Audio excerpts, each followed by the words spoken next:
예, 성경은 요한복음입니다. 요한복음 14장. 예, 요한복음 14장 15절입니다. 15절에서 31절.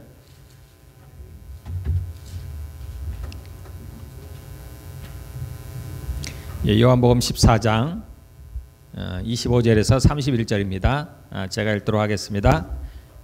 내가 아직 너희와 함께 있어서 이 말을 너희에게 하였거니와 보혜사 곧 아버지께서 내 이름으로 보내실 성령 그가 너희에게 모든 것을 가르치고 내가 너희에게 말한 모든 것을 생각나게 하리라.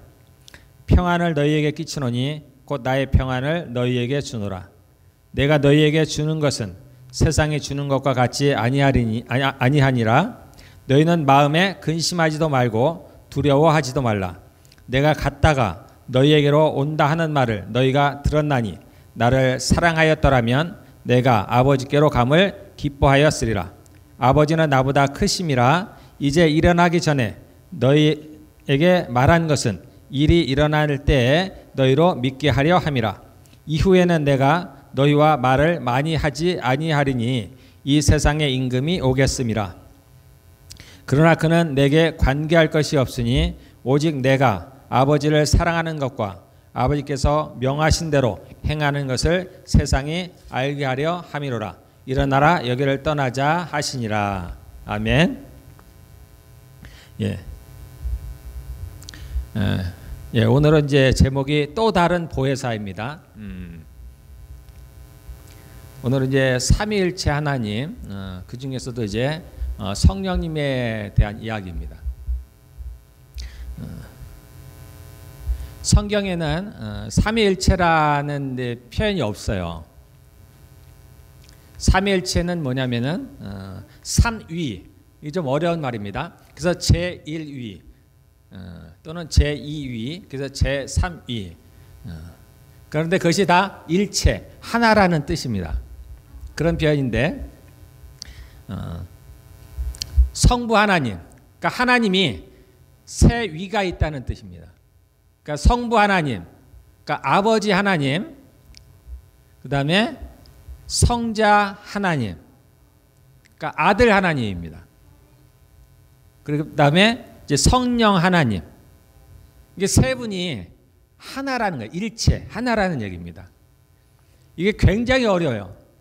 정말 어떻게 이러한 교리가 생겼는지 정말 하나님의 도우심이 없으면 이것을 알 수가 없을 텐데 어쨌든 이러한 교리가 만들어졌고요. 그래서 초창기에는 지금도 마찬가지입니다. 이것으로 인한 많은 이단들이 생겼어요.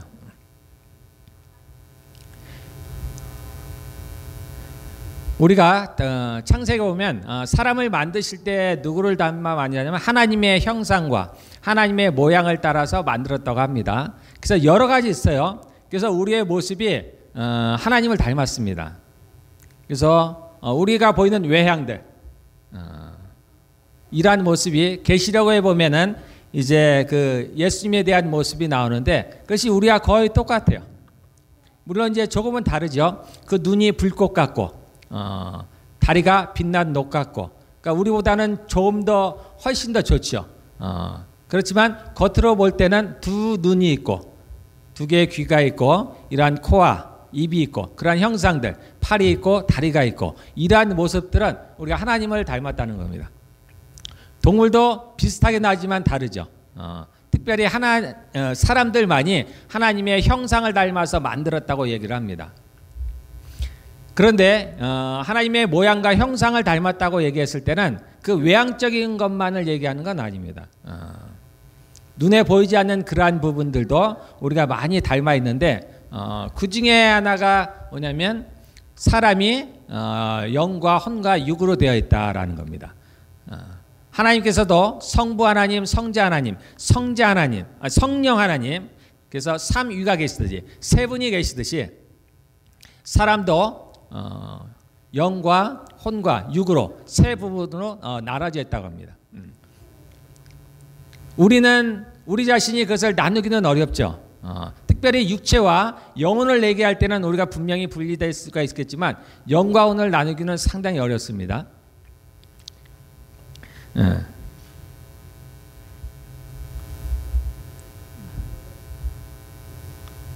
그렇지만은 우리가 이제 나의 육체도 나고 나의 정신도 나고 나의 영도 나인 것처럼 하나인 것처럼 성부 하나님, 성자 하나님, 성령 하나님 세 분이 분명히 다릅니다.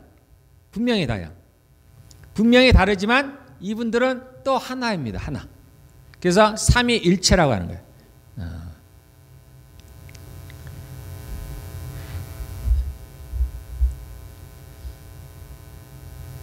태초에 이제 하나님께서 천지를 만드실 때는 이 세 분이 협력을 해서 소위 협업을 해서 천지를 만드셨습니다. 그런데 이제 이 땅에서 우리들과 사람들과 이제 일을 할 때는 그것을 나눠서 일을 했는데요. 고린도서에 보면은 하나님께서 교회를 이끌어 가시는데 성부 하나님과 성자 하나님과 성령 하나님의 역할이 다릅니다. 성부 하나님은 말하자면 기획자와 같습니다. 그러니까 사역을 기획하시는 분이. 성자 하나님은 무엇을 하시냐면 그것을 할 수 있도록 사람들을 세웁니다. 그러니까 직분을 주는 역할을 합니다. 성령 하나님은 그러한 직분자가 그 일을 수행할 수 있도록 은사를 주시는 분이에요. 능력을 주시는 분이에요. 이렇게 세 분이 어떠한 일들을 이루시는데 각자의 역할대로 나눠서 일을 행하십니다. 우리 인류의 역사를 봐도 예수님이 오시기 전까지는 누가 활동을 하시냐면 성부 하나님께서 활동을 하셨습니다. 그래서 구약에서 일하시는 분은 성부 하나님이세요. 그리고 이제 예수님께서 이 땅에 오셨죠. 성자 하나님이 직접 사람의 몸을 입고서 이 땅에 오셨습니다. 그래서 그분의 일을 하셨어요. 그분의 일은 우리의 모든 죄를 짊어지시고 십자가에서 죽으시고 부활하시는 것이 그분의 역할이었습니다. 그분은 자신의 일을 충실히 행하셨어요. 그리고 33년간의 공적인 삶을 마치시고 이제 하늘에 다시 그분의 자리로 올라가셨습니다. 그리고 이제 그 다음 마지막으로 성령 하나님께서 이제 그 자리를 대체하십니다. 그래서 지금은 우리가 그래서 성령의 시대다 이렇게 얘기를 하는 겁니다. 지금은 세 분의 하나님 중에서 성령 하나님이 우리와 함께 하십니다. 성령 하나님이 이 땅에 계시는 그 성령 하나님이 우리와 함께 하십니다. 자, 여기에 보면은 보혜사라는 표현이 있습니다. 26절에 보면 보혜사라는 뜻인데요. 보혜사라는 말이 있는데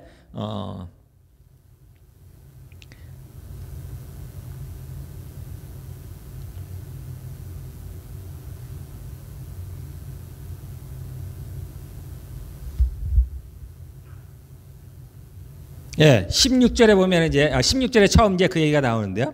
14장 16절에 보면은 내가 아버지께 구하겠으니 그가 또 다른 보혜사를 너희에게 주사 영원토록 너희와 함께 있게 하리니. 그래서 또 다른 보혜사. 보혜사란 말이 이때 이제 처음으로 나타납니다. 이 보혜사라는 말은 영어로 여러분들 그 옆에 보시면은 another helper. 그러니까 도우시는 분이라는 뜻이에요. 도우시는 분이시긴 하신데 다른 도우시는 분. 그러니까 우리말로 표현하면은 또 다른 보혜사라 그런 뜻입니다. 그러니까 보혜사란 말은 돕는 분이라는 뜻이에요. 이제 예수님이 가시면서 우리에게 다른 돕는 분을 보내시겠다고 말씀을 하시는데 그분이 바로 성령님이시라는 겁니다. 그러면은 여기에 다른 보혜사라고 표현을 해놨으니까 그러면 또 다른 보혜사가 있다는 얘기인데 이 다른 분, 즉 예수님도 보혜사예요. 구약의 성부 하나님도 보혜사입니다.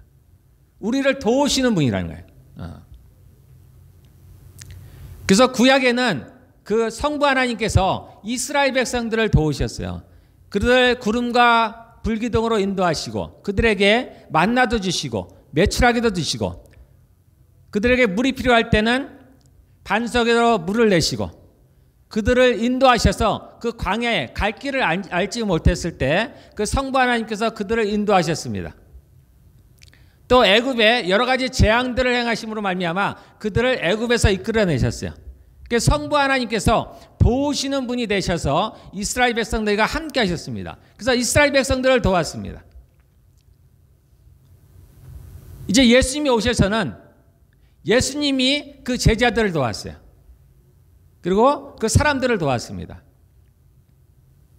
그래서 성령님께서 이제 이 땅에서 우리에게 어떤 일을 하시는가를 알려면은 예수님께서 제자들에게 무슨 일을 하셨는가를 보시면 압니다. 다 보혜사예요. 그래서 예수님께서 그 제자들에게 뭘 하셨냐면은 가르쳐 주십니다. 하나님의 나라에 대해서 가르쳐 줘요. 그 전에는 이스라엘 백성들도 비록 그들이 하나님께 선택을 받은 선민이라고 하지만 그들도 하나님의 나라에 대해서 잘 몰랐어요. 우리 이방인들은 더더욱이나 마찬가지죠. 하나님에 대해서는 전혀 알지 못했습니다. 근데 예수님께서 오셔서 이제 비로소 그 하나님의 나라에 대해서 말씀을 하셨어요.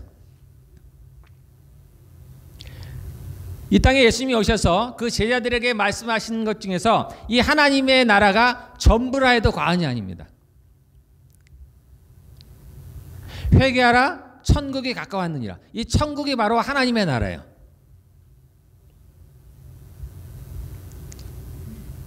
우리는 알지 못했는데 그 하나님의 나라가 있다라는 겁니다. 그리고 그 하나님의 나라가 이제 온다는 거예요. 그래서 처음에 예수님께서 오셔서 첫 번째 하신 말씀이 선포하신 말씀이 그 말씀입니다. 회개하라 천국이 가까웠느니라 라는 겁니다. 하나님의 나라가 이 땅에 온다는 거야. 그 나라에 들어가기 위해서는 먼저 회개를 하라는 얘기입니다.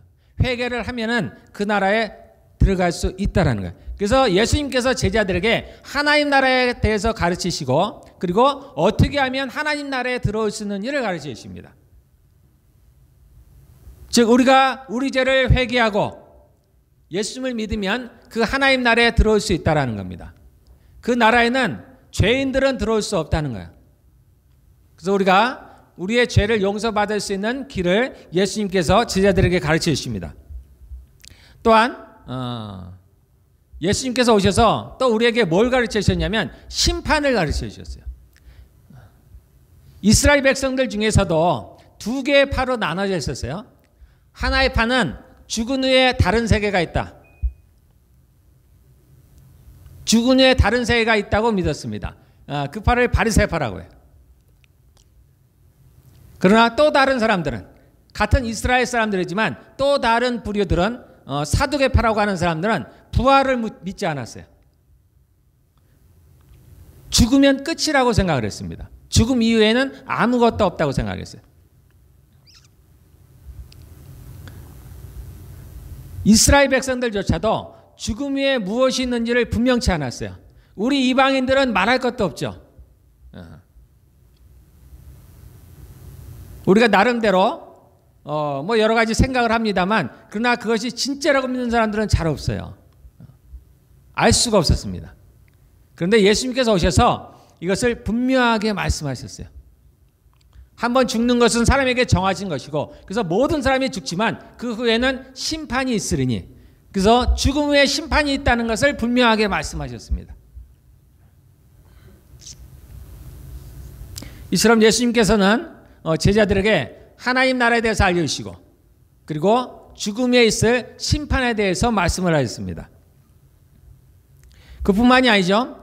예수님은 제자들을 위해서 여러 가지 일들을 하셨습니다. 그 제자들에게 먹을 것을 주시고 필요한 것들을 공급해 주셨어요. 유대인들이 이러한 제자들을 비판할 때도 예수님께서 나서서 그들을 변호해 주시고 여러 가지 일들을 하셨습니다. 또 예수님께서 수많은 병자들을 고치시고 심지어는 죽은 자를 살리시고 많은 귀신 들린 자들을 자유케 하시는 그러한 일들을 하셨습니다. 이처럼 예수님께서도 친히 보혜사가 되어 주셔서 제자들에게 그러한 많은 도움들을 주셨습니다. 그들을 인도하셨어요.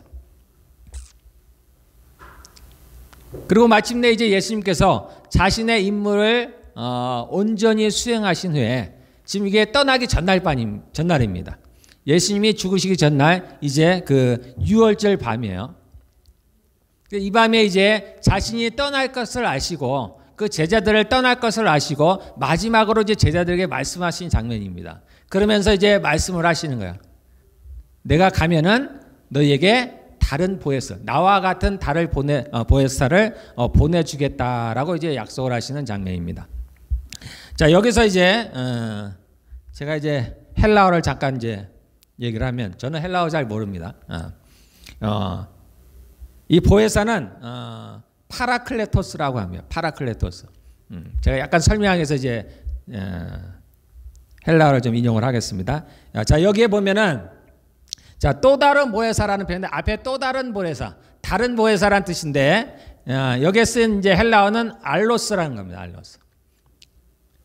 그런데 요 알로스라는 것은 또 성경 어느 부분에서 이 다른이라는 용어로 쓰는 다른 헬라어가 있는데 그것은 이제 헤테로스라는 거예요. 근데 두 단어의 차이가 좀 있습니다. 자, 이 알로스라고 얘기할 때 지금 이 보혜사 앞에 쓴 또 다른에 해당하는 게 알로스인데 이것은 본질은 같은데 다르다는 거예요. 본질은 같다는 거예요. 그 다음에 또 다른 단어로 헤테로스라는 건데 이것은 아예 본질 자체가 다르다는 거예요. 그래서 첫 번째 이 알로스라는 단어를 쓴 것은 그 하나님, 세 분의 하나님이 본질상 같지만 다르다는 거예요. 그러니까 본질상 같은, 그렇지만 다른 보혜사를 보내주시겠다는 겁니다. 그래서 성부, 성자, 성령 하나님은 본질상 같습니다. 우리가 제1, 제2, 제3으로 나누는 것은 어떻게 보면 구약에 처음으로 나타나셨던 분이 성부 하나님이시고 그 다음에 성자 하나님이 나타나시고 그 다음에 성령 하나님이 나타나셨기 때문에 저희가 임의로 그렇게 붙여놓은 거예요. 그것이 성부 하나님이 제일 위에 있고 성령 하나님이 가장 밑에 있다, 그렇게 얘기하지 않습니다. 이분들은 완전히 동일합니다. 하나입니다. 예수님도 마찬가지죠. 아버지와 나는 하나라고 말씀하시는 겁니다. 그래서 성부, 성자, 성령 하나님은 우리가 제1, 제2, 제3으로 나누지만 이분은 완전히 하나입니다. 같습니다.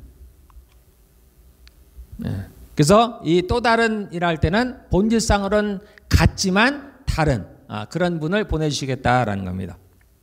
이 헤테로스라는 본질상 다르고 다르다는 이 단어가 어디에 한번 쓰였냐면 누가복음에 보면은 예수님이 변화되는 장면이 있습니다. 변화산에서 보면은 예수님이 눈과 같이 희어지는 장면이 나와요. 그때 이 단어를 씁니다. 전혀 달라지는 거예요. 지금 우리와 같은 똑같은 육체를 갖고 있는 예수님과 변화된 예수님, 이제 부활 후에 입을 그러한 모습의 그러한 예수님은 전혀 다르게 되어버려요. 그때 그 헤테로스라는 단어를 씁니다. 아주 다른 걸 말하는 거예요.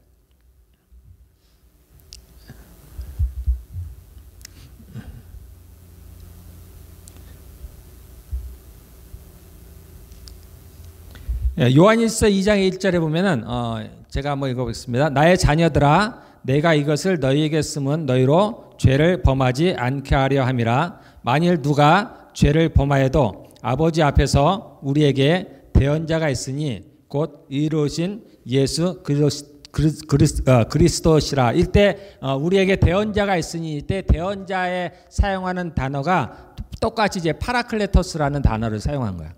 똑같이 보혜사라는 뜻입니다. 근데 그때는 대언자라는 이제 우리가 우리말로 번역을 했고 지금 이 요한복음 14장에서는 뭐 보혜사라 우리가 번역을 했지만 똑같은 의미입니다. 우리를 돕는 자라는 거예요. 요한일서에 나온 대언자는 우리가 죄를 지으면 하나님 앞에 우리를 도우시는 분, 즉 대언자. 대언자라는 건 이제 대신 변호해 주는 거죠. 변호사와 같은 겁니다. 그러한 일을 예수님이 하신다는 거예요. 그러니까 우리를 도우시는 일을 하신다는 겁니다. 그래서 예수님도 똑같이 헬라어로 보면은 파라클레토스라는 단어를 씁니다. 예수님을 표현할 때. 그래서 성령님도 그렇고 예수님도 그렇고 똑같이 우리가 보혜사로 우리가 볼 수가 있는 겁니다. 그래서 예수님도 이 땅에서 우리를 도우시는 분이었고 또 나중에 심판 때에도 그분이 우리를 대언하시면서 우리의 보혜사가 되어주셔서 우리를 도우시는 분입니다. 그리고 성령님도 이 땅에 사는 동안에 저희의 보혜사가 되어서 저희를 도우시는 분이세요.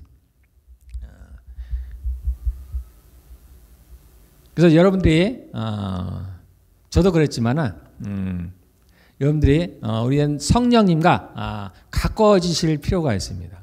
지금 우리와 함께 하시는 분은 성령님이십니다. 예수님께서 올라가시면서 말씀을 하셨습니다. 내가 너희에게 다시 오겠다고 말씀하셨는데 그것은 예수님께서 이제 성령님과 예수님과 또 이제 성부 하나님은 하나라고 했잖아요. 그러니까 우리의 영으로, 그분의 영으로 성령님을 표현할 때는 두 가지로 표현합니다. 아버지의 영, 그러니까 하나님의 영이에요. 또 다른 것으로는 그리스도의 영입니다. 그러니까 그리스도의 영이라고도 표현하고 그 아버지 성부 하나님의 영이라고도 표현하는 겁니다. 그래서 그분들은 하나예요. 그래서 우리 안에 계시는 분은 성령님이십니다. 그런데 그분은 하나이기 때문에 그 성자 예수님도 이렇게 성부 하나님으로 성령 하나님으로 우리 안에 와 계신다는 거예요. 우리가 그 유명한 구절이 있죠. 내가 그리스도와 함께 십자가에 못 박혀 죽었나니 그런즉 내가 산 것이 아니라 내 안에 그리스도께서 사신 것이라. 이때 그리스도께서 내 안에 사신다고 할 때 성령으로 우리 안에 와 계신다라는 것입니다. 그 성자 예수님은 지금 어디에 계신다고 말씀하셨냐면 하나님 우편에 계시다고 말씀하시는 거예요. 우리 안에 계시는 분은 성령 하나님이십니다. 그래서 우리를 도우시고 때로는 우리에게 말씀하시고 우리를 인도하시는 분은 그 성령 하나님이세요.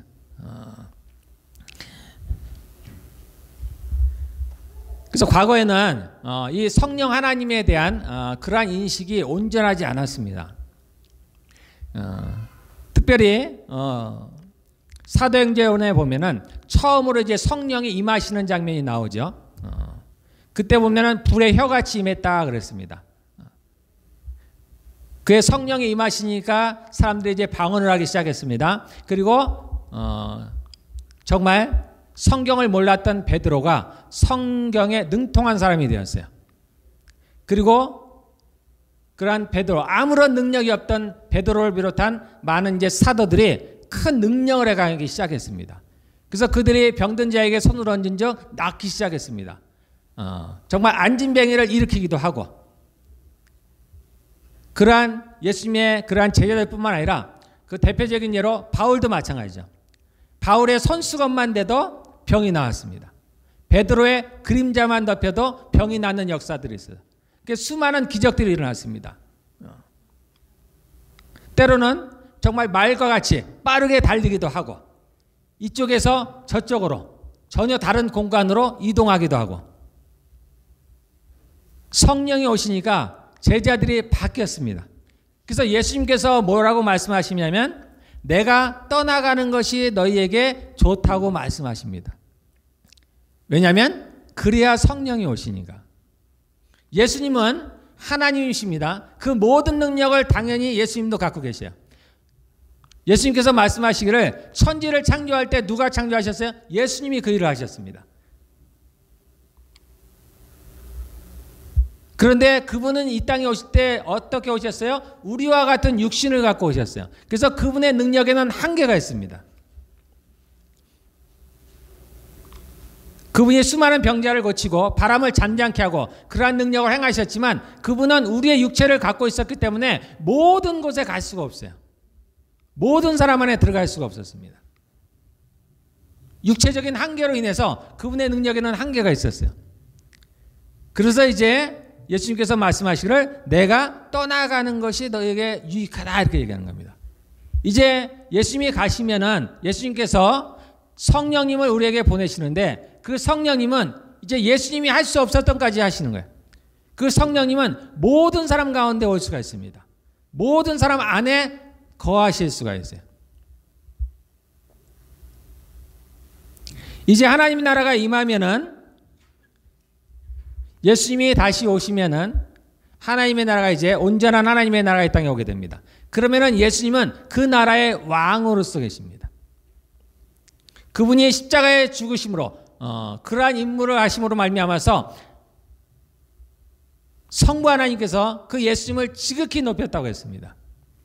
그 받은 고난으로 말미암아서 그를 높이셨어요. 그래서 그를 우리의 왕으로 삼으셨습니다. 그래서 우리가 나중에 이제 새하늘과 새 땅이 이 땅에 오고 우리가 함께 그 천국에서 살아갈 때는 그 예수님이 우리의 왕으로서 살아갑니다. 성령님은 우리 안에 거하십니다. 영원히 우리 안에 거하십니다. 성령님께서 지금 성령님을 우리 본인들 안에, 여러분들 안에 모시고 있는 사람들은 이제 영원히 그 성령님과 함께 살아가는 거예요.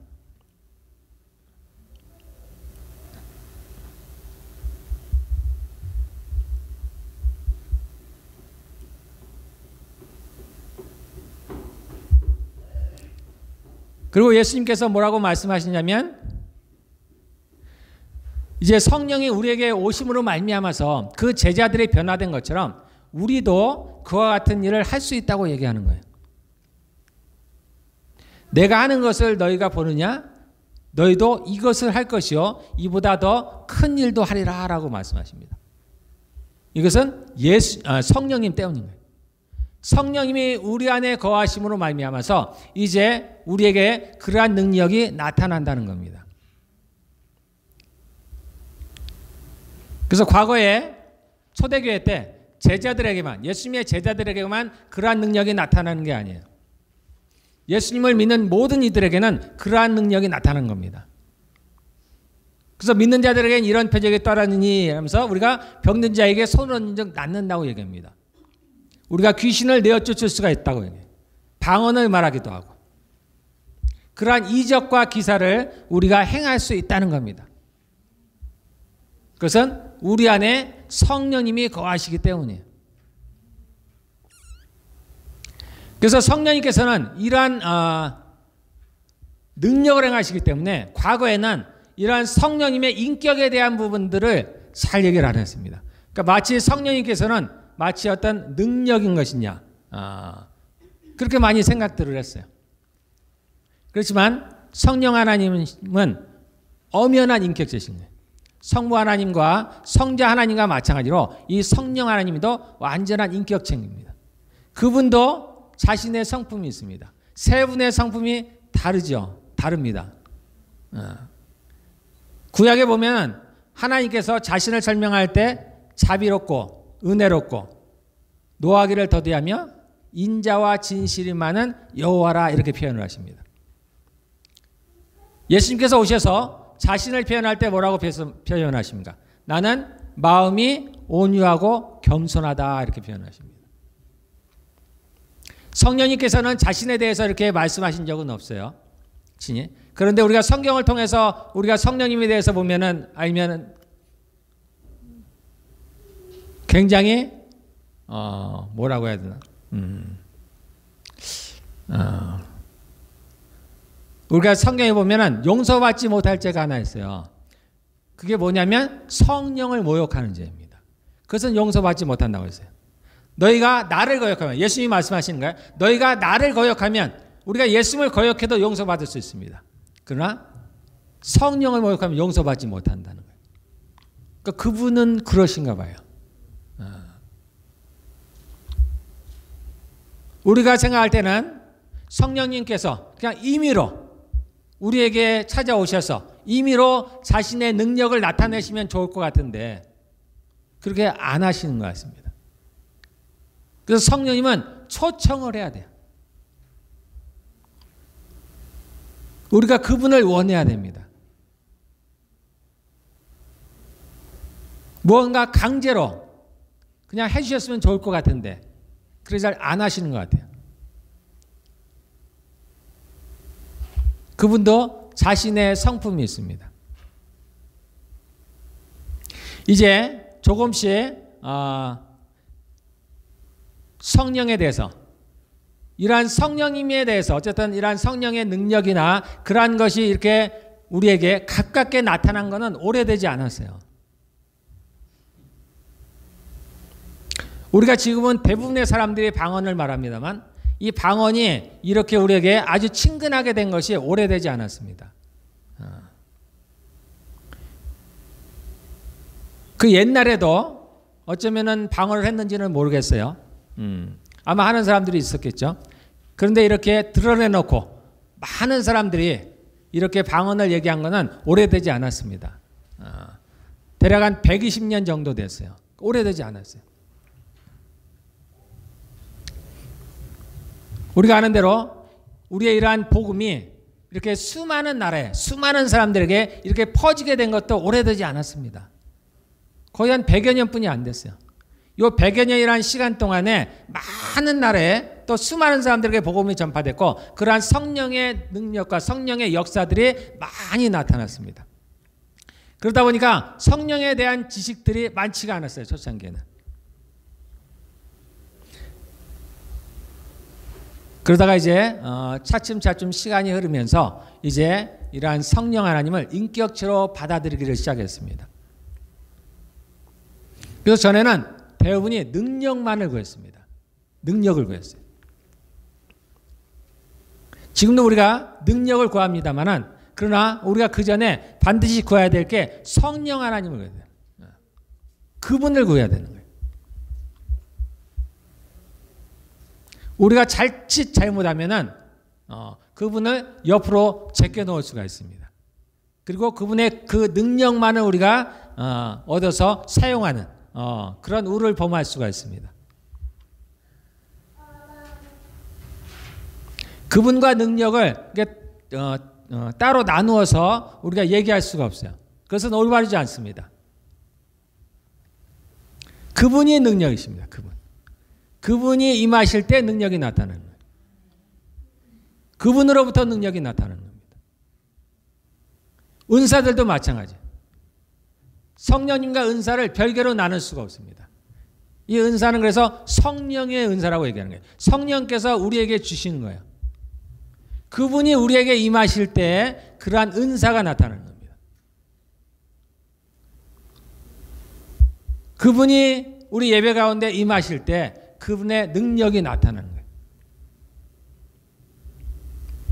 근데 그분은 눈에 보이게 임하시는 게 아니기 때문에 여러 가지 다른 모습으로 임합니다. 그래서 우리가 오해를 많이 해요. 오순절에 마가야 달방의 첫 번째 성령께서 임하실 때는 어떻게 임하셨어요? 불의 혀같이 임하셨다 그랬어요. 불의 혀같이 각 사람 위에 임하였다 그랬습니다. 예수님도 마찬가지입니다. 예수님이 세례를 받으시고 성령이 임했어요. 그때 어떤 모습으로 임했습니까? 비둘기같이 임했어요. 그래서 성경에는 여러 가지로 표현합니다. 성령님을 표현할 때 여러 가지로 표현해요. 때로는 바람으로 표현합니다. 보이지 않기 때문에.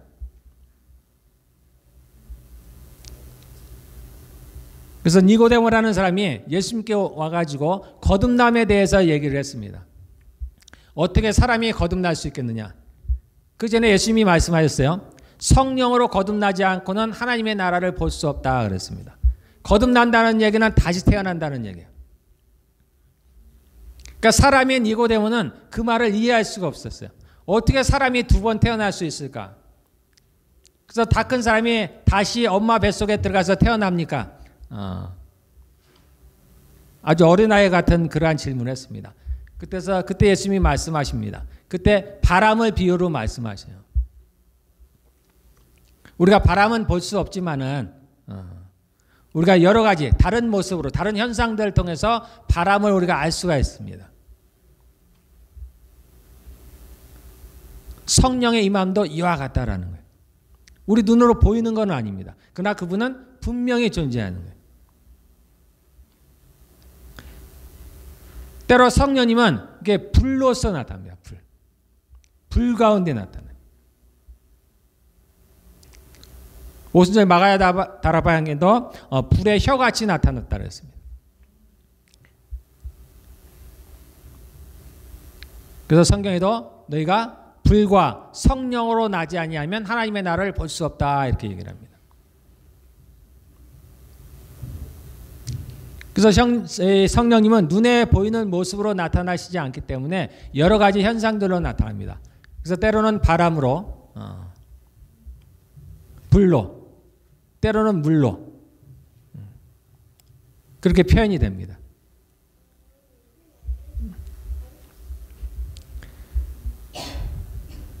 그래서 이제 이 불이라든가 물을 말할 때는 이것은 이제 씻는 의미가 있습니다. 그래서 우리가 불과 성령으로 나지 아니하면 또는 물과 성령으로 세례를 받아야 된다 이렇게 말씀합니다. 물이나 불은 씻는 거예요. 구약의 이스라엘 백성들이 정결 예식을 합니다. 그래서 그들을 깨끗해 하는 게 두 가지가 있는데 불과 물이에요. 그래서 금속 제품은 이 불을 지납니다. 불을 지나면 깨끗해졌다고 보는 거예요. 그런데 불을 지날 수 없는 것들은 다 물로 씻어야 되는 거예요. 그래서 사람도 물로 씻습니다. 그래서 이스라엘 사람들이 시체를 만진다든가 또는 나가서 전쟁을 하고 온다든가 그랬을 때는 그들이 부정하기 때문에 그 씻는 방법으로 물로 씻는 거예요.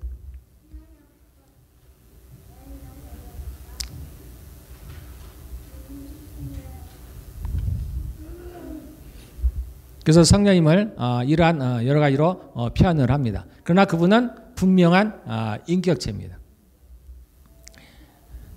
그래서 이런 것으로 말미암아서 과거에는 여러 가지 문제들이 있었어요. 그래서 성령님을 인격체로 제대로 알지 못하는 상황 가운데서 그러한 성령의 능력들이 나타나다 보니까 문제들이 발생하기 시작한 겁니다. 그래서 그 능력만을 구하게 됐어요. 그러다 보니까 이제 어느 교단에서는 성령을 추구하는, 그래서 성령만을 추구하는 또는 성령의 능력을 추구하는 그것을 강조하는 교단으로, 그 반대작용으로 그 어떤 교단에서는 그래서 말씀을 추구하는, 그래서 성령과 말씀을 나누는 그러한 우를 범했습니다. 지금까지도 마찬가지예요.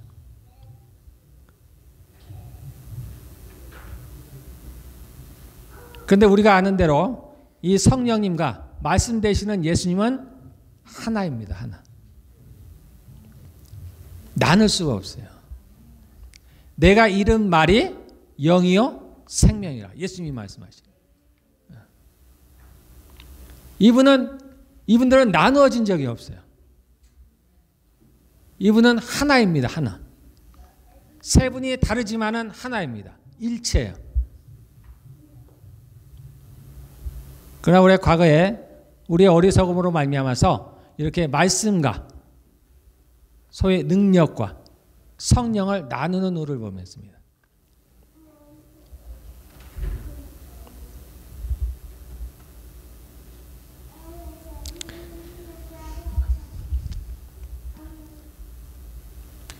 부흥의 역사들을 보면은 이러한 부흥의 역사들이 아주 오래된 것들 아닙니다. 최근의 역사들 보면 성령께서 일하시는 거예요.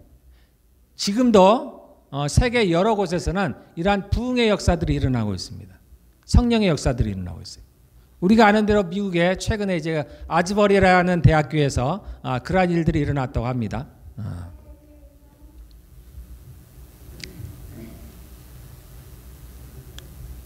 제가 아는 대로는 1900년도 초에 그러한 세계적인 부흥들이 여러 번 있었어요. 영국의 웨일즈라는 지방에서 있었고 미국의 아주사라는 지방에서 부흥이 있었습니다. 그리고 우리가 아는 대로 한국의 평양에서 부흥이 있었어요.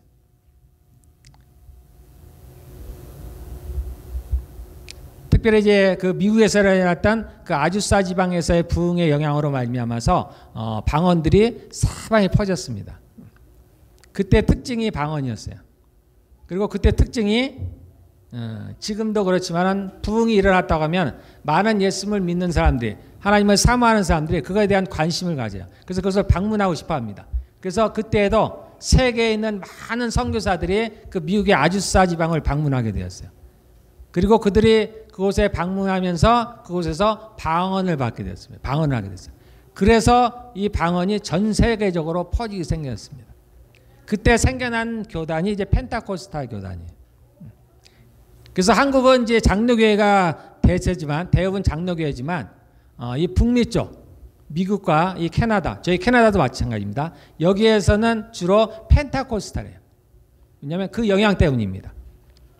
우리 캐나다도 그때 영향을 많이 받아가지고 우리 캐나다 쪽에 이 펜타코스탈이 많이 퍼졌어요.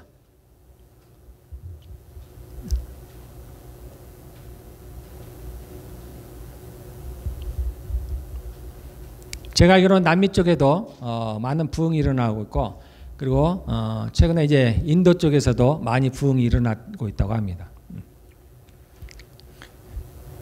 그리고 대부분은 성령의 능력과 관련이 있습니다. 이 대부분의 부흥의 때는 성령의 능력과 관계가 있어요. 그래서 아까 얘기한 1900년도 초창기에 그 방언이 나타났다면 그 뒤에 1950년도 때 돼가지고 또 한번 부흥이 일어납니다. 그때 일어났던 부흥은 주로 무엇과 관계냐면 은사와 관련이 있어요. 은사. 성령의 은사들이 나타났어요.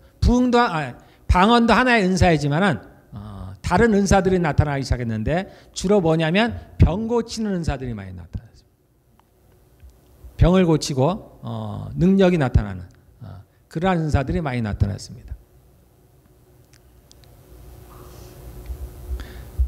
그리고 이제 그 후에 우리나라에도 1980년대, 90년대 우리나라에도 큰 부흥이 일어났어요. 이때 일어났던 부흥은 주로 뭐와 관련이냐면 이때도 마찬가지로 병 고치는 것과 관련이 있었어요. 그런데 전에는 펜타코스탈에서 그것이 주로 이루어졌다면 이제는 그 외에 다른 교단으로까지 퍼져나간 거예요. 그래서 장로교라든가 침례교라든가 성결교라든가 또는 감리교,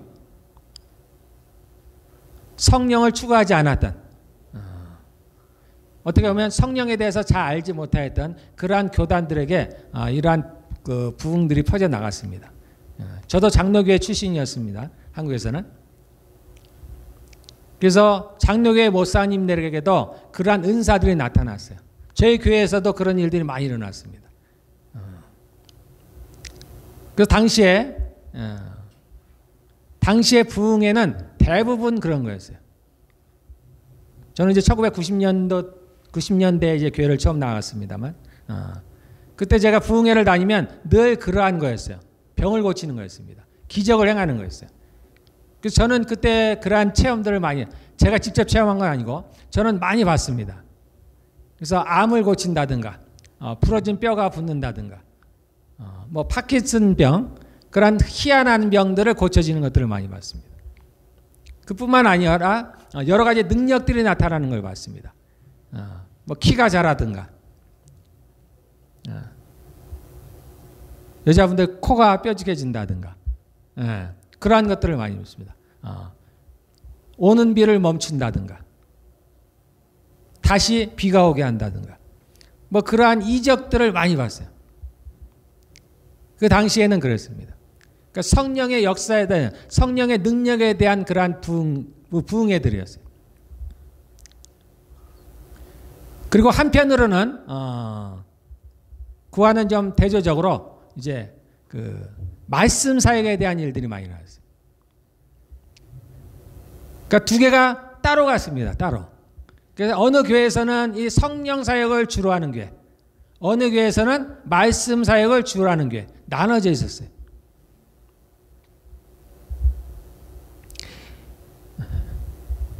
여러분들이 지금 아시는 대로 이제 마지막 때가 얼마 안 남았다는 것을 많은 분들이 이제 느끼고 있을 거예요.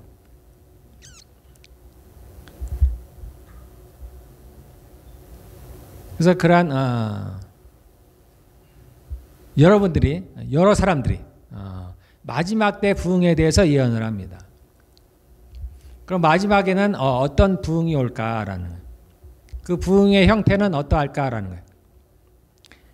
그래서 이 마지막 때 부흥은 이 두 개가 하나가 되는 겁니다. 하나.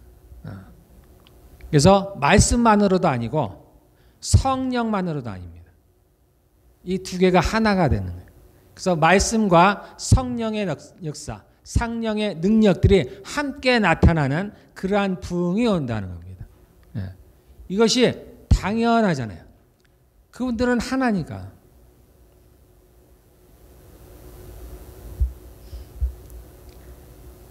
저희 교회도 마찬가지입니다.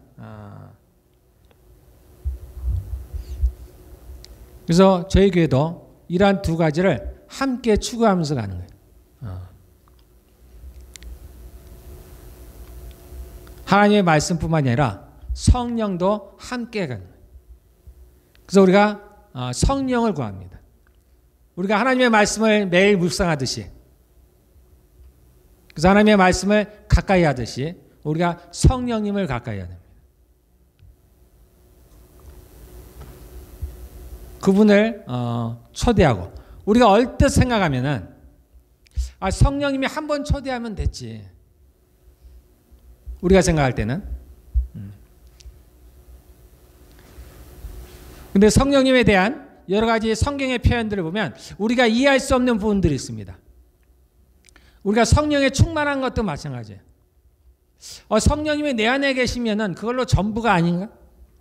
한 번 그냥 오셨으면 되지, 또 다시 내가 성령을 구해야 되나?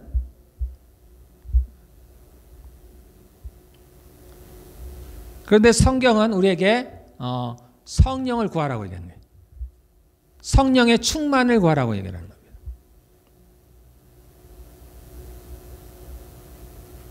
계시록에도 보면은 성령님을 뭐라고 표현하냐면 일곱 영이다 이렇게 표현했습니다.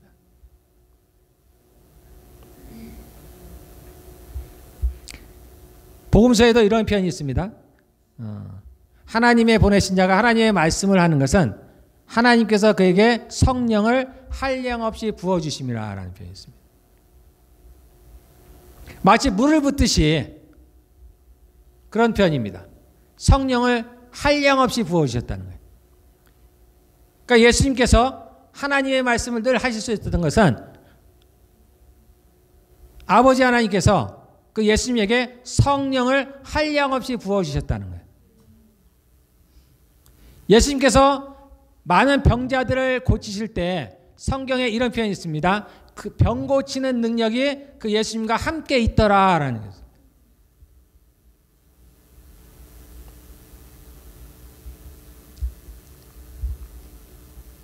그래서 우리의 지식으로는, 우리의 지혜로는 이것을 알기가 진짜 어려워요. 성령님이 어떠하신지 참 알기가 어렵습니다. 저도 그랬어요.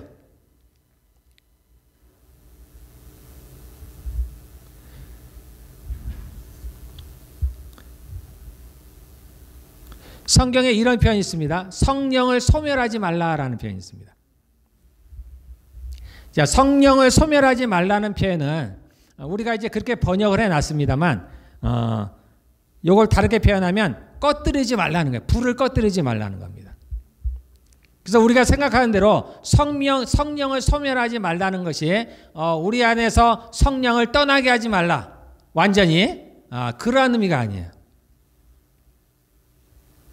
성령은 우리 안에 계십니다. 우리 안에 계시는데 그 불을 꺼뜨리지 말라라는 거예요.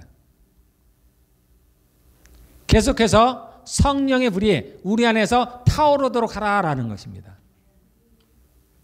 성령의 충만을 받으라는 게 이거와 관련이 있습니다.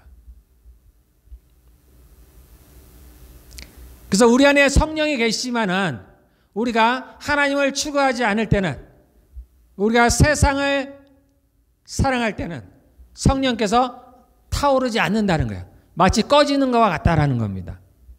그냥 내재해 계시는 거예요. 아무런 일도 하실 수 없다라는 겁니다. 그분의 능력을 나타내실 수 없다라는 겁니다. 역으로 우리가 하나님을 사랑하고 우리가 하나님의 일을 원할 때, 하기를 원할 때, 우리가 하나님의 나라와 의를 구할 때는 우리 안에 계신 성령이 타오른다는 얘기입니다. 그래서 그분이 자신의 능력을 나타내신다는 거예요.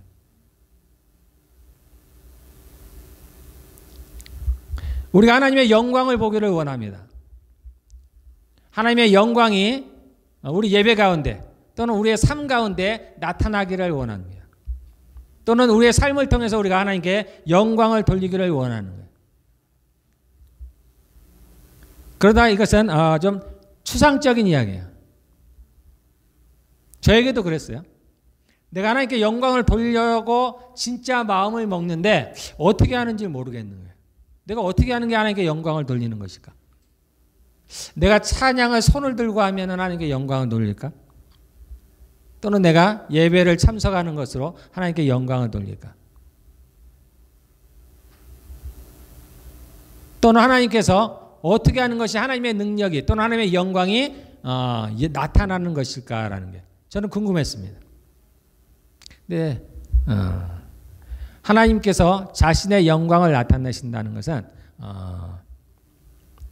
애굽 사람들이 이제 애굽을 이스라엘 백성이 나올 때 홍해를 건너는 장면이 나옵니다. 그때 애굽의 모든 군사들을 그 홍해 바다에 수장시키죠. 그때 하나님의 영광이 나타납니다. 하늘에서 만나가 떨어집니다. 이때 하나님의 영광이 나타나는 거예요. 물론 하나님의 영광은 그분의 나타나심으로도 됩니다. 시내산에 하나님이 강림하셨어요. 이때 하나님의 영광이 나타나는 거예요. 하나님께서 이스라엘 백성들을 광야에서 이끄실 때 불기둥과 구름기둥으로 그를 이끌어내실 때 그분의 영광이 나타납니다. 근데 보통 하나님의 영광이 나타난다고 얘기할 때는 그분의 능력이 나타나는 거예요. 그분의 일이 그분의 일하심, 그분이 일하시는 걸 말하는 거예요. 우리가 손을 얹을 때 누군가가 병이 나았을 때 그분의 영광이 나타난다고 얘기를 하는 겁니다. 성령께서 임재하실 때 이곳 가운데 우리가 전혀 어떤 행동을 하지 않아도 정말로 우리의 안에 있는 질병들이 떠나가기도 합니다. 이때 그분의 영광이 나타나는 거예요. 정말 내가 온전치 않은 사람이었는데 내가 변화가 돼서 새로운 사람이 되었을 때 그러한 나의 모습을 통해서 그분의 능력이 나타나는 겁니다. 나의 변화된 모습을 통해서 그분의 능력이 나타날 때 내 삶으로 그분께 영광을 돌린다라고 얘기하는 겁니다. 나는 선하지 않은데 그분의 은혜로 말미암아서 내가 선한 사람으로 변해서 선한 행동을 할 때 그분의 영광을 드러내는 삶을 내가 살아가고 있는 겁니다. 자, 우리 말씀을 결론 맺겠습니다. 지금은 성령의 시대입니다, 여러분들. 예수님께서 자신의 모든 사역을 마치시고 이제 하늘에 올라가셨어요. 그리고는 성령 하나님이 이 땅에 오셨습니다. 그분이 우리의 보혜사입니다. 과거 예수님께서 자신의 제자들을 도우셨던 이제 성령님께서 예수님을 믿는 모든 사람 가운데 오셔서 우리를 그와 같이 도우십니다.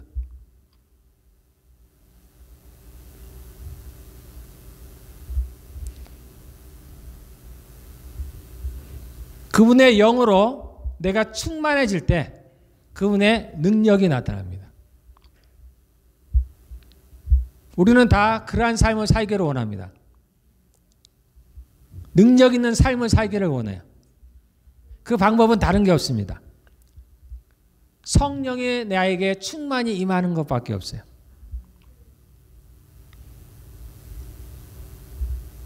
그분을 여러분들 초대하시기를 바라겠습니다. 날마다 하시는 거예요. 날마다. 그분이 나에게 임하시기를 뿐만 아니라 충만히 임하시기를 날마다 초대하시기를 바라겠습니다. 그럴 때 그분이 오십니다. 우리 마음에는 그분이 나를 사랑하시니까 그냥 그분이 알아서 내게 오시고 또는 충만히 오셨으면 좋을 것 같은데 그렇지 않아요. 우리가 그분을 초대해야 됩니다. 반대로 우리가 그분을 존중하지 않으면 그분은 떠나가십니다. 마치 그것이 성령을 소멸하는 불이 꺼지는 것 같은 겁니다. 그분을 존중하셔야 돼요. 정말 존중해야 됩니다. 영어로는 sensitive, 내가 한국말로는 뭐라고 표현해야 될지 모르겠어요.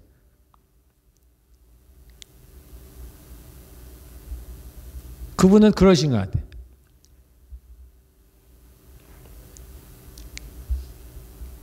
그래서 우리가 그분의 어떤 명령이라고 해야 되네.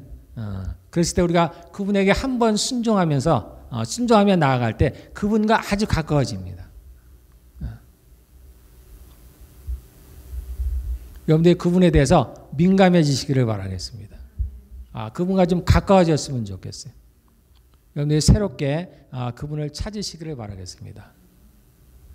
그분이 우리에게 충만히 임할 때 우리에게 그러한 능력들이 나타납니다. 초대교회 때 그런 특별한 사람들만 했던 것들이 아니에요. 그 성령님이 오시면 누구나 그러한 능력이 나타납니다. 왜냐하면 그분이 능력이십니다. 그분 안에 능력이 있습니다. 우리 함께 다 기도하겠습니다.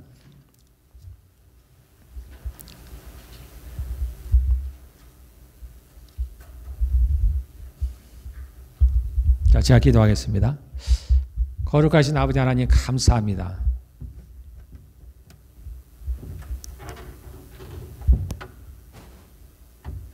저희들 모든 죄 가운데서 저희들을 구원하셨을 뿐만 아니라 저희 가운데 주의 거룩하신 성령님을 보내주심을 감사합니다. 주님, 이 시간 저희가 구합니다.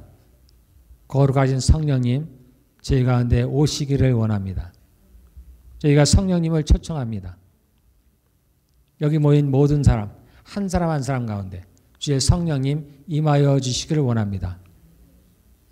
저희 가운데 임하시되 충만히 임하시기를 원합니다. 저희가 성령님을 알아가기를 원합니다.